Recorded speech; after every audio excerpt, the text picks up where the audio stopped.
अगर राधा और कृष्ण एक दूसरे से इतना प्रेम करते थे तो उनका विवाह क्यों नहीं हुआ? ये एक ऐसा सवाल है जो मुझे लगता है हम सब ने कभी न कभी सुना है या शायद सोचा भी है।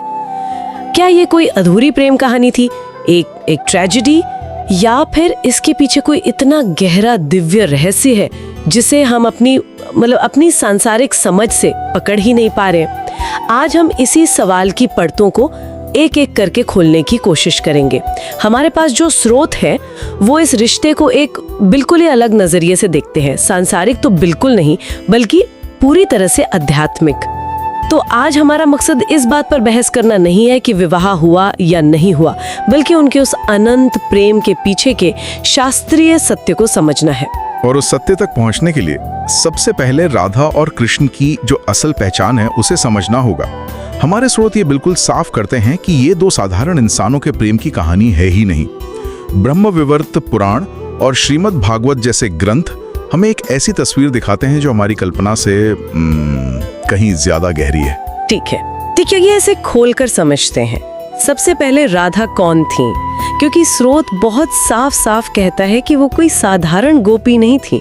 उनका परिचय इससे कहीं ज्यादा बड़ा है। बिल्कुल, ब्रह्मवैवर्त पुराण के अनुसार राधा कोई और नहीं बल्कि स्वयं श्री कृष्ण की हलादिनी शक्ति हैं। अब ये शब्द सुनने में थोड़ा भारी लग सकता है, पर इसका अर्थ बहुत सुंदर है। हलादिनी शक्ति? हाँ, हलादिनी शक्ति का मतलब है आनंद देने वाली शक्ति, वो शक्ति जिससे स्वयं पर ब्रह्म को आनंद मिलता है।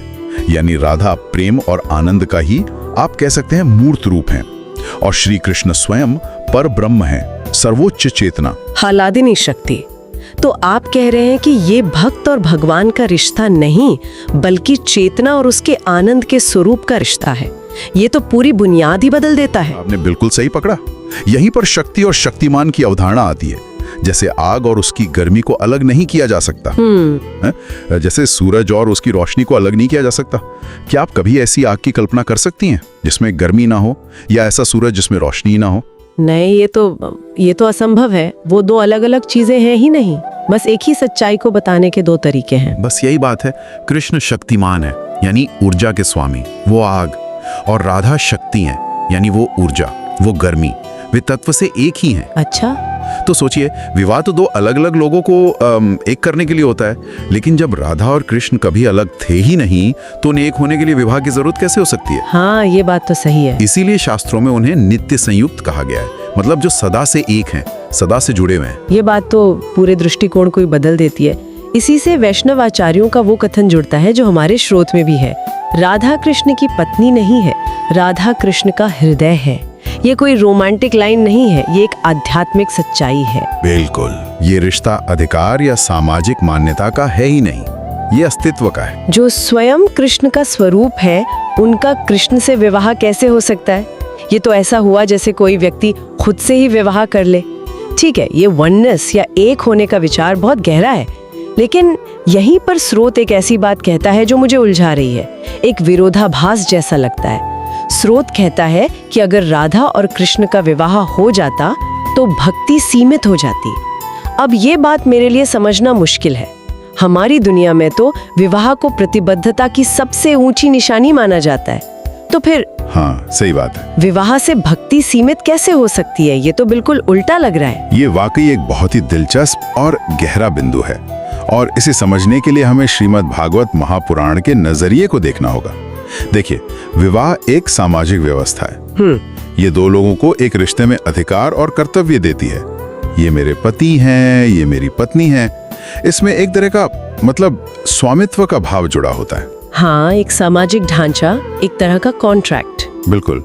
और अगर राधा कृष्ण का विवाह होता तो उनके प्रेम में भी एक अधिकार का भाव आ सकता था, एक स्वामित्व का। और जहाँ अधिकार या हक जताने का भाव आ जाता है, हाँ, वहाँ भक्ति अपनी सर्वोच्च शुद्धता खो सकती है। अच्छा, भक्ति एक बंधन जैसी महसूस हो सकती है, लेकिन सबसे शुद्ध और सर्वोच्च भक्ति वो है जिसमें कोई अधिकार नहीं, कोई मांग नहीं, केवल और केवल पूर्ण समर्पण हो। तो आप कह रहे हैं कि ये भक्ति के एक अलग ही स्तर की बात हो रही है, जो सामाजिक रिश्तों से परे है। हाँ, इसी को शास्त्रों में परकीय भाव कहा गया है। ये शब्द शायद कुछ लोगों के लिए नया हो। परकीय भाव, परकीय भाव भक्ति का वो शिखर है जहां भक्त का भगवान से संबंध किसी सामाजिक नियम, अधिकार या कर्तव्य पर नहीं, बल्कि निस्वार्थ और बिना शर्त के आत्मसमर्पण पर आधारित होता है। राधा का कृष्ण के प्रति प्रेम इसी परकीय भाव का सबसे बड़ा प्रतीक था। उनका प्रेम किसी भी बंधन से, किसी भी परिभाषा से परे था। वो केवल आत्मसमर्पण से भरा था। विवाह उसे एक सामाजिक दायरे में बांध देता जो उनके उस असीम अलौकिक प्रेम के स्वरूप के साथ न्याय नहीं होता। तो अगर मैं इसे सही समझ रही हूँ, परकीय भाव का मतलब है कि ऐसा प्रेम जो इतना शुद्ध है कि उसे किसी सामाजिक मोहर की जरूरत ही नहीं है। ये हक या फर्ज के बारे में नहीं, बल्कि एक बिना शर्त वाले जुड़ाव के बारे में है। क्या इसे ऐसे कह सकते हैं? आपने बहुत खूबसूरती से इसका सार बताया है। उनका प्रेम इस बात का प्रमाण है कि आध्यात्मिक संबंध किसी भी सांसारिक रिश्ते से ऊपर होता है। ये हमें भक्ति के असली अर्थ को समझने में मदद करता है। भक्ति अधिकार जताना नहीं, बल्कि अपना सब कुछ अर्पित कर देना है। और ये बात उस अगले बिंदु से जुड़ती है जो हमारे स्रोतों में है और जो मुझे हमेशा हैरान करता है। भागवत जैसे प्रमुख ग्रंथ में जो कृष्ण लीला का आधार है, वहाँ राधा कृष्ण के विवाह का कोई वर्णन नहीं मिलता है, बल्कि वहाँ रास लीला का बहुत विस्तृत और सुंदर वर्णन है। ये सोचने वाली बात है ना, कि ग्रंथ विवाह जैसी महत्वपूर्ण सामाजिक घटना को छोड़कर रास पर उतना जोर क्यों देता है? ये सवाल ही जवाब की ओर ले जाता है। इसका तर्क यह है कि विवाह एक सामाजिक व्यवस्था है, समाज के नियमों और जरूरतों के लिए बनाया गया एक बंधन। ठीक है। जबकि रास आत्मा का परमात्मा से आध्यात्मिक मिलन है। ये एक अनुभूति है, एक अनुभव है। और श्रीमद् भागवत समाज की नहीं, आत्मा की कथा है। उसका उद्देश्य सामाजिक व्यवस्थाओं का वर्णन करना नहीं, बल्कि आत्मा की परमात्मा से मिलन की यात्रा को दर्शाना है। तो आप कह रहे हैं कि ग्रंथ जानबूझकर सामाजिक के बजाय आध्यात्मिक पर ध्यान केंद्रित कर रहा है। विवाह एक सामाजिक रीति है, जबकि रास एक आध्यात्मिक अनुभव। इसीलिए भागवत रास को चुनता है। एकदम सही। इसलिए वहां विवाह की जगह उस परम अनुभूति का वर्णन है जिसे रास कहा गया है। रास में हर गोपी को यह महसूस होता है कि कृष्ण सिर्फ और सिर्फ उसके साथ नृत्य कर रहे हैं। ये इस बात का प्रतीक है कि जब आत्मा परमात्मा से मिलती है तो वो मिलन पूरी तरह से व्यक्तिगत और पूर्ण होता है।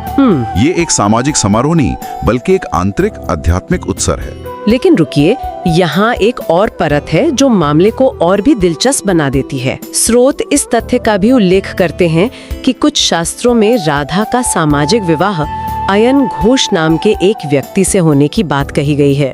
अब ये बात तो कई लोगों को चौंका देगी।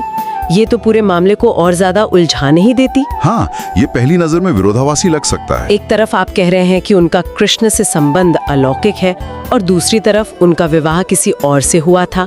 ग्रंथ से कैसे समझाते हैं? असल में ये कृष्ण के साथ उनके संबंध के अलौकिक स्वरूप पर और भी ज्यादा जोर देता है। अच्छा, वो कैसे? ये इस बात को साबित करता है कि राधा कृष्ण का रिश्ता लौकिक यानी इस दुनिया का था ही नहीं। उनका सामाजिक जीवन, उनके सांसारिक कर्तव्य अपनी जगह थे, लेकिन कृष्ण के साथ उनका संबंध आत्मा और परमात्मा का दिव्य संबंध था। ये दो अलग अलग धरातल पर घट रहा था। मतलब उनका सामाजिक विवाह इस बात का सबूत है कि कृष्ण के साथ उनका प्रेम किसी भी सामाजिक रिश्ते की सीमाओं से पूरी तरह परे था। वो एक सांसारिक पत्नी की भूमिका में थी, लेकिन उनकी आत्मा कृष्ण के साथ जुड़ी थी। तो इन सब का क्या मतलब निकलता है? अगर हम इन सभी धागों का एक साथ जोड़ें तो निष्कर्ष ये नहीं है कि ये एक अधूरी कहानी थी। निष्कर्ष ये है कि हमारी समझ अक्सर सांसारिक रिश्तों और उनकी परिभाषाओं तक ही सीमित रहती है। हम हर प्रेम को विवाह के अंजाम तक पहुंचते देखना चाहते हैं, क्योंकि हमारी दुनिया में वही प्रेम की सामाजिक स्वीकृति है। सही बात है। लेकिन राधा कृष्ण का विवाह इसलिए नहीं हुआ क्योंकि वे कभी अलग थे ही नहीं, जो उन्हें विवाह करके एक होने की जरूरत पड़ती। उनका प्रेम कुछ पाने का नहीं, बल्कि एक दूसरे में पूरी तरह खो जाने का, विलीन हो जाने का था। बिल्कुल। इस कथा की मुख्य शिक्षा यही है। यह हमें सिखाती है कि ईश्वर को पाने के लिए सामाजिक रिश्तों के लेबल या मोहर की नहीं, बल्कि पूर्ण और निस्वार्थ समर्पण की जरूरत होती है। समस्या राधा कृष्ण की कथा में नहीं है, जो हमें कभी कभी अधूरी लगती है। अधूरी हमारी समझ है, जो उस प्रेम की गहराई को माप नहीं पाती। हम उसे अपने सांसारिक पैमानों से तौलने की कोशिश करते हैं और इसीलिए वो हमें अधूरा लगता है। जानते हैं, जब हम इस विषय पर तैयारी कर रहे थे तो स्रोत का अंतिम वाक्य मुझे बहुत छू गया। और मैं चाहूंगी कि हमारे सुनने वाले इस पर विचार करें। वो कहता है, जो इसे समझ गया उसके लिए कृष्ण केवल भगवान नहीं रहते, वे जीवन बन जाते हैं। ये बहुत गहरा वाक्य है ना? इस पर एक पल के लिए सोचिए। हम अक्सर ईश्वर को अपने जीवन का एक हिस्सा बनाने की कोशिश करते हैं। पूजा के लिए समय निकालना, मंदिर जाना, ये सब उन्हें जीवन में फिट करने जैसा है। लेकिन किसी दिव्य चेतना का केवल हमारे जीवन का एक हिस्सा होना और उस चेतना का स्वयं जीवन बन जाने में क्या फर्क हो सकता है? इसका क्या अर्थ हो सकता है? अगर आपको ये वीडियो अच्छी लगी हो तो जय श्री कृष्णा जरूर लिखें और इस वीडियो को लाइक कर चैनल को जरूर सब्सक्राइब करें। धन्यवाद।